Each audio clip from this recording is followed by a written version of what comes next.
ಈ ಕಾಂಗ್ರೆಸ್ ಸರ್ಕಾರ ಅಧಿಕಾರಕ್ಕೆ ಬಂದ ಮೇಲೆ ಈ ಒತ್ತುವರಿ ತೆರವು, ಈ ಫುಟ್ಪಾತ್ ಒತ್ತುವರಿ ತೆರವು ಇದ್ರ ಬಗ್ಗೆ ಎಲ್ಲ ಒಂದು ಸ್ವಲ್ಪ ಪ್ಲ್ಯಾನ್ಡ್ ಆಗಿ ಕೆಲಸ ಕಾರ್ಯಗಳನ್ನು ಮಾಡ್ತಾ ಇದ್ದಾರೆ. ಇದು ಸಹಜವಾಗಿಯೇ ಪರ ಮತ್ತು ವಿರೋಧಕ್ಕೆ ಕಾರಣ ಆಗಿರೋದು. ಓಕೆ, ಒಂದು ಹಂತದವರೆಗೂ ನೀವು ಇದನ್ನು ವಿರೋಧಿಸಿದ್ರಲ್ಲಿ ಏನು ತಪ್ಪಿದೆ ಅಂತ ಯಾರೂ ಹೇಳೋದೇ ಇಲ್ಲ. ನಿಮಗೇನು ಇಷ್ಟ ಇಲ್ಲ ಅಥವಾ ಇದರಿಂದ ಏನೂ ಇದೆ ಅಂತ ಅಂದಾಗ ಅದನ್ನು ವಿರೋಧಿಸಿ. ಆದರೆ ಈ ಮಾನವೀಯತೆ ಅನ್ನೋದನ್ನು ಮರೆಯೋದು, ದರ್ಪ ಮಾಡೋದು, ಗೂಂಡಾಗಿರಿ ಮಾಡೋದು, ರೌಡಿಗಳ ಥರ ವರ್ತನೆ ಮಾಡೋದು, ಇದು ಫಸ್ಟ್ ಬಿಡಬೇಕು.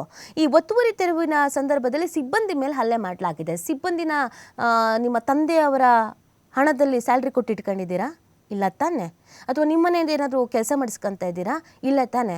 ಯಾರು ನಿಮಗೆ ಅಧಿಕಾರ ಕೊಟ್ಟಿದ್ದು ಸಿಬ್ಬಂದಿ ಮೇಲೆ ಹಲ್ಲೆ ಮಾಡೋದಕ್ಕೆ? ಮಿನಿಮಮ್ ಕಾಮನ್ ಸೆನ್ಸ್ ರೀ ಅದು. ಅವ್ರ ಅಧಿಕಾರಿಗಳು ಅವ್ರ ಕೆಲಸ ಮಾಡ್ತಾ ಇರ್ತಾರೆ, ಅವ್ರ ಮೇಲೆ ಹೋಗಿ ದರ್ಪ ಮರಿತೀರಾ ಅಲ್ಲ.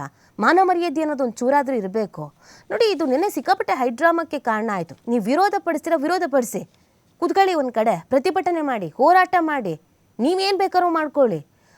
ನಿಮ್ಮ ತಲೆ ಚಚ್ಕೊಳ್ಳಿ. ಸಿಬ್ಬಂದಿಗಳ ಮೇಲೆ ಏನಕ್ಕೆ? ಮಹಿಳಾ ಸಿಬ್ಬಂದಿ ಅನ್ನೋದು ನೋಡ್ದಾನೆ ಎಳ್ದಾಡಿದ್ದಾರೆ. ಏನು ಗುಂಡಾಗಿರಿ ಮಾಡ್ತಾ ಇದ್ದೀರಾ? ಸೊ ನಿನ್ನೆ ಇದು ಸಿಕ್ಕಾಪಟ್ಟೆ ಹೈಡ್ರಾಮಕ್ಕೆ ಕಾರಣ ಆಗಿತ್ತು. ಬೀದಿ ಬದಿ ವ್ಯಾಪಾರಿಗಳ ಜಂಟಿ ಹೋರಾಟ ಸಮಿತಿ ಇದನ್ನು ಖಂಡನ ವ್ಯಕ್ತಪಡಿಸ್ತಾ ಇದೆ. ಸೆಕ್ಷನ್ 307 ಅಡಿ ಪ್ರಕರಣ ಕೃಷ್ಣ ಬೈರೇಗೌಡ ಅವರು ಕೂಡ ತೀರಾ ಅಗ್ರೆಸಿವ್ ಆಗಿ ಮಾತಾಡಿದ್ದಾರೆ. ಯಾರಿಗೆ ತಾನೇ ಸಿಟ್ಟು ಬರಲ್ಲ, ಬೇಜಾರಾಗಲ್ಲ ಹೇಳಿ. ನೋಡಿ, ಇದು ಶಿವಾಜಿನಗರದಲ್ಲಿ ಪಾದಚಾರಿ ಮಾರ್ಗ ತೆರವು ಕಾರ್ಯಾಚರಣೆ ನಡೆಸೋಕೆ ಮುಂದಾದ ಕೇಂದ್ರ ನಗರ ಪಾಲಿಕೆ 2 ಮಹಿಳಾ ಇಂಜಿನಿಯರ್ಗಳು ಸೇರಿದಂತೆ 3 ಇಂಜಿನಿಯರ್ಗಳು ಹಾಗೂ ಜೆಸಿಬಿ ಚಾಲಕ, ಟ್ರ್ಯಾಕ್ಟರ್ ಸಹಾಯಕ ಮೇಲೆ ಬೀದಿ ಬದಿ ವ್ಯಾಪಾರಿಗಳು, ಸಂಘಟನೆಗಳ ಸದಸ್ಯರು ಹಲ್ಲೆ ನಡೆಸಿದ್ದಾರೆ. ನಿಮ್ಮನ್ನು ಯಾರು ಬೀದಿ ಬದಿ ವ್ಯಾಪಾರಿಗಳು ಅಥವಾ ಸಂಘಟನೆಯ ಸದಸ್ಯರು ಅಂತಾರೆ? ಗೂಂಡಾಗಳು ನೀವು, ರೌಡಿಗಳು ನೀವು, ಪೊರ್ಕಿಗಳು ನೀವು.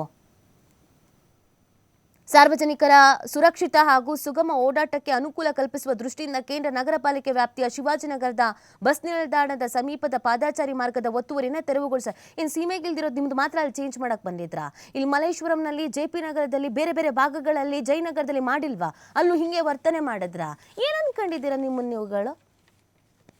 ಅಧಿಕಾರಿಗಳಿಗೆ ಹಲ್ಲೆ ಮಾಡ್ತೀರಾ ಅಂತ ಅಂದ್ರೆ ಇನ್ನು ಎಷ್ಟರ ಮಟ್ಟಿಗೆ ಧೈರ್ಯ ಇರಬೇಡ. ನಿಮ್ಮನೆ ಕೆಲ್ಸಕ್ಕೆ ಮಾಡಕ್ಕೆ ಬಂದಿರ, ನಿಮ್ಮನೆ ಆಳುಗಳ ಅವರು? ನೀವ್ಯಾರು ಸ್ಯಾಲ್ರಿ ಕೊಟ್ಟು ಇಟ್ಕೊಂಡಿದ್ದೀರಾ? ಅವ್ರನ್ನ ಓದ್ಕೊಂಡು ಕಷ್ಟಪಡ್ಕೊಂಡು ಬಂದು ಒಂದು ಅಧಿಕಾರ ಸ್ಥಾನದಲ್ಲಿ ಕೂತಿರ್ತಾರೆ, ಪುಕ್ಷಟ್ಟೆ ನಿಮ್ಮ ಥರ ಓಡಾಡೋರು ಅಂತ ಅನ್ಕೊಂಡಿದ್ದೀರಾ ಅವ್ರನ್ನ? ಆಮೇಲೆ ಇವ್ರುಗಳೆಲ್ಲ ನಿಜವಾಗ್ಲೂ ವರ್ತಕರೋ, ನಿಜವಾಗ್ಲೂ ಫುಟ್ಪಾತ್ನಲ್ಲಿ ಅಂಗಡಿ ಇಟ್ಕೊಂಡಿರೋರು? ಅದೇ ಡೌಟು ನನಗೆ. 11 ಮಂದಿಯನ್ನು ಬಂಧಿಸಲಾಗಿದೆ. ಈಗ ಇದಕ್ಕೆ ಸಂಬಂಧಪಟ್ಟಂತೆ ಪ್ರಕರಣ ದಾಖಲಿಸಿಕೊಂಡಿದ್ದಾರೆ. ಜಿಬಿಯ ಅಧಿಕಾರಿಗಳು ಹಾಗೂ ಸಿಬ್ಬಂದಿಯ ಮೇಲೆ ಹಲ್ಲೆ ನಡೆಸಿ ಪೆಪ್ಪರ್ ಸ್ಪ್ರೇ ಮಾಡಿದ್ದ 11 ಮಂದಿಯನ್ನು ಕಮರ್ಷಿಯಲ್ ಸ್ಟ್ರೀಟ್ ಠಾಣೆ ಪೊಲೀಸರು ಬಂಧಿಸಿ ಪೆಪ್ಪರ್ ಸ್ಪ್ರೇ ಎಲ್ಲ ಮಾಡಿದಾರಂತೆ. ನೋಡಿ ಎಷ್ಟು ಮಟ್ಟಿಗೆ ಇವ್ರುಗಳ ಮನಸ್ಥಿತಿ ಇದೆ ಅಂತ.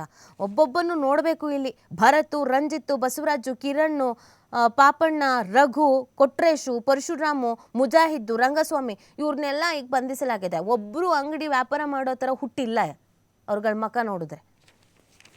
ಸೊ ಇದೀಗ ಶಿವಾಜಿನಗರ ಬಸ್ ನಿಲ್ದಾಣದ ಬಳಿ ಒತ್ತುವರಿ ಮಾಡಿಕೊಂಡಿದ್ದಂಥ ಪಾದಚಾರಿ ಮಾರ್ಗವನ್ನು ತೆರವು ಮಾಡೋದಕ್ಕೆ ಜಿಬಿ ಅಧಿಕಾರಿಗಳು ಮಂಗಳವಾರ ಬೆಳಗ್ಗೆ ತೆರಳಿದ್ದಾಗ ಇಂಜಿನಿಯರ್ ಹಾಗೂ ಸಿಬ್ಬಂದಿಯನ್ನು ಸ್ಥಳೀಯ ವ್ಯಾಪಾರಿಗಳು ನಿಂದಿಸಿ ಹಲ್ಲೆ ನಡೆಸಿದ್ರು. ಮಹಿಳಾ ಸಿಬ್ಬಂದಿ ಮೇಲೂ ಕೂಡ ಪೆಪ್ಪರ್ ಸ್ಪ್ರೇ ಮಾಡಿ ಪರಾರಿ ಆಗಿದ್ರು ಅಂತ ಮೂಲಗಳು ಹೇಳ್ತಾ ಇದೆ.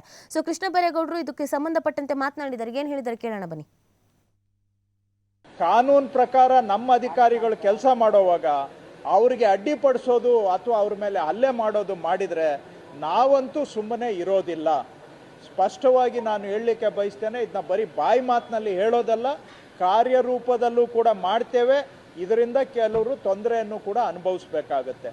ಈ ಕೇಸ್ನಲ್ಲಿ ನಾವು ಈಗಾಗಲೇ 10 ಜನವನ್ನು ಪೊಲೀಸರು ಹಿಡ್ಕೊಂಡು ಬಂದಿದ್ದಾರೆ. ನಾನು ಪ್ರತಿಕ್ಷಣ DCP ಅವ್ರ ಜೊತೆ ನಿರಂತರವಾಗಿ ಮಾತಾಡ್ತಾ ಇದ್ದೇನೆ.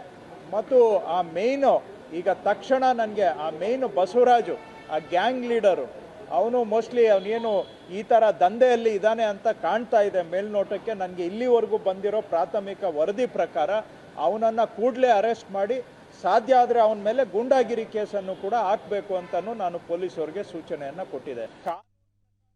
ನೋಡಿ, ಅಧಿಕಾರಿಗಳನ್ನ ಹೀಗೆಲ್ಲ ತಳ್ಳಾಡಿದ್ದು ಎಷ್ಟು ಮಾಡಿ ಹೋಗೋ ಏಂತಿಗೆ ಬಂದಿರೋದವ್ರು ಕೆಲಸ ಮಾಡೋದಕ್ಕೆ. ನಿಮಗೆ ಓಕೆ, ನಿಮ್ಮ ಹೊಟ್ಟೆ ಮೇಲೆ ಹೊಡೆದಂಗೆ ಆಗತ್ತೆ, ನಿಮ್ಗೆ ಅನ್ಯಾಯ ಆಗತ್ತೆ, ಹೆಂಗೋ ದುಡ್ಕೊಂಡು ತಿಂತಾ ಇದ್ವಿ.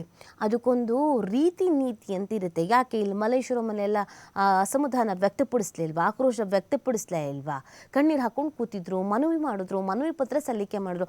ಅದಕ್ಕೊಂದು ಪ್ರಕ್ರಿಯೆಗಳಿರುತ್ತೆ. ಅದನ್ನು ಬಿಟ್ಟು ತಳ್ಳಾಡು, ನೂಕಾಡು, ಪೆಪ್ಪರ್ ಸ್ಪ್ರೇ, ಎಂಥ ಕ್ರಿಮಿನಲ್ಗಳು ಪೆಪ್ಪರ್ ಸ್ಪ್ರೇ, ಮಹಿಳಾ ಸಿಬ್ಬಂದಿ ಅನ್ನೋದನ್ನು ನೋಡ್ದೇನೆ ಹೆಂಗೆ ತಳ್ಳಾಡ್ತಿದ್ದಾರೆ ನೋಡಿ. ಏನು ತಪ್ಪು ಮಾಡಿದ್ರು ಅವರು? ಸರ್ಕಾರ ಅವ್ರಿಗೊಂದು ರೂಲ್ಸ್ ಹೇಳ್ತು, ಇದನ್ನು ಮಾಡ್ಕೊಂಡು ಬನ್ನಿ ಅಂತ ಕಳಿಸ್ತು, ಅವ್ರು ಮಾಡೋದಕ್ಕೆ ಅಂತ ಬಂದಿದ್ದಾರೆ. ನಿಮ್ಮ ಆಸ್ತಿಲಿ ಏನಾದರೂ ಪಾಲು ಕೇಳಿದ್ರಾ? ನೀವೇನಾದರೂ ಅವ್ರನ್ನ ಸಾಕಿದ್ದೀರಾ, ಬೆಳೆಸಿದ್ದೀರಾ? ಇಲ್ಲ ತಾನೆ. ನೀವೇನಾದರೂ ಕಷ್ಟಪಟ್ಟು ಓದಿಸಿದ್ದೀರಾ? ಇಲ್ಲ ತಾನೆ. ಸೊ ಈ ಥರದ ಕೃತ್ಯಗಳು ನಿಜವಾಗ್ಲೂ ಆಗಬಾರ್ದು. ಆಮೇಲೆ ಇದಕ್ಕೆ ಸಂಬಂಧಪಟ್ಟಂತೆ ಇದು ಶಿವಾಜಿನಗರದಲ್ಲಿ ಆಗಿರೋದು. ಇದಕ್ಕೆ ಆ ಧರ್ಮ, ಈ ಜಾತಿ, ಆ ಸಮುದಾಯ ಇದನ್ನು ಸೇರಿಸೋದು, ಪುಕ್ಕ ಕಟ್ಟೋದು, ಬಣ್ಣ ಹಚ್ಚೋದು ಫಸ್ಟು ಬಿಟ್ಬಿಡಿ. ಸೊ ಈಗ ನಾನು ಆಲ್ರೆಡಿ ಹೆಸರು ಹೇಳಿದೆ, ಯಾರ್ಯಾರು ಈ ಹಲ್ಲೆಯಲ್ಲಿ ಭಾಗಿಯಾಗಿದ್ದಾರೆ ಅಂತ. ನೀವು ಎಲ್ಲವನ್ನೂ ರಾಜಕೀಯ ಮಾಡೋದು, ಎಲ್ಲದಕ್ಕೂ ಒಂದು ಸೀಮಿತ ಮಾಡೋದು, ಒಂದು ಬೌಂಡ್ರಿ ಹಾಕ್ಕೊಂಡು ಇದೇ ಇದೆ ಅನ್ನೋದು, ಇದನ್ನು ಫಸ್ಟು ಬಿಟ್ಬಿಡಿ. ಸೊ ಇಲ್ಲಿ ತಪ್ಪಾಗಿದೆಯಾ? ತಪ್ಪಾಗಿದೆ. ಶಿಕ್ಷೆ ಆಗಬೇಕಾ? ಶಿಕ್ಷೆ ಆಗಬೇಕು. ಇದನ್ನು ಹೊರತುಪಡಿಸಿ ಇದಕ್ಕಿನ್ಯಾವನಾರು ರಾಜಕೀಯ ನಾಯಕ ಬಂದ್ಕೊಂಡು ಅಯ್ಯೋ ನಮ್ಗೆ ಅನ್ಯಾಯ ಆಯಿತು, ಈ ಕೇರಿಯವ್ರಿಗೆ ಅನ್ಯಾಯ ಆಯಿತು, ಈ ಬೀದಿಯವ್ರಿಗೆ. ಈ ನಮ್ಮ ಬೆಂಗಳೂರಲ್ಲಿ ಏನು ಗೊತ್ತಾ, ಕೆಲವೊಂದು ನಗರಗಳ ಹೆಸರು ಹೇಳ್ತಿದ್ದಂಗೆ ಕೆಲವ್ರಿಗೆ ಉರಿ ಹತ್ಕೊಬಿಡುತ್ತೆ. ಕೆಲವೊಂದು ನಗರಗಳ ಹೆಸರು ಹೇಳ್ತಿದ್ದಂಗೆ ಇಲ್ಲ ದಯ ಆಗೋದು ತಗೋ ಫಿಕ್ಸು ಅನ್ನೋ ಥರ ಲೆಕ್ಕಾಚಾರ. ಈ ಮೈಂಡ್ ಸೆಟ್ಟಿಂದ ಆಚೆ ಬನ್ನಿ. ತಪ್ಪು ಯಾರೇ ಮಾಡಲಿ, ಮಲ್ಲೇಶ್ವರದಲ್ಲಿರೋರು ಮಾಡಲಿ, ಶಿವಾಜಿನಗರದಲ್ಲಿರೋರು ಮಾಡಲಿ, ಗೌರಿಪಾಳ್ಯದಲ್ಲಿರೋರು ಮಾಡಲಿ, ಶ್ರೀರಾಮ್ಪುರದಲ್ಲಿರೋರು ಮಾಡಲಿ, ಯಾರೇ ಮಾಡಲಿ, ತಪ್ಪು ತಪ್ಪು. ಶಿಕ್ಷೆ ಆಗಬೇಕು, ಶಿಕ್ಷೆ ಆಗಬೇಕು. ಅದನ್ನು ಸಮರ್ಥಿಸಿಕೊಳ್ಳೋರು, ಮೈ ಬ್ರದರ್ಸ್ ಅಂತ ಹೇಳೋರು, ಇಲ್ಲ ಇವರಿಂದನೇ ಆಗಿದ್ದು ಅಂತ ಹೇಳೋರು ಎಲ್ಲರೂ ತಪ್ಪೆ.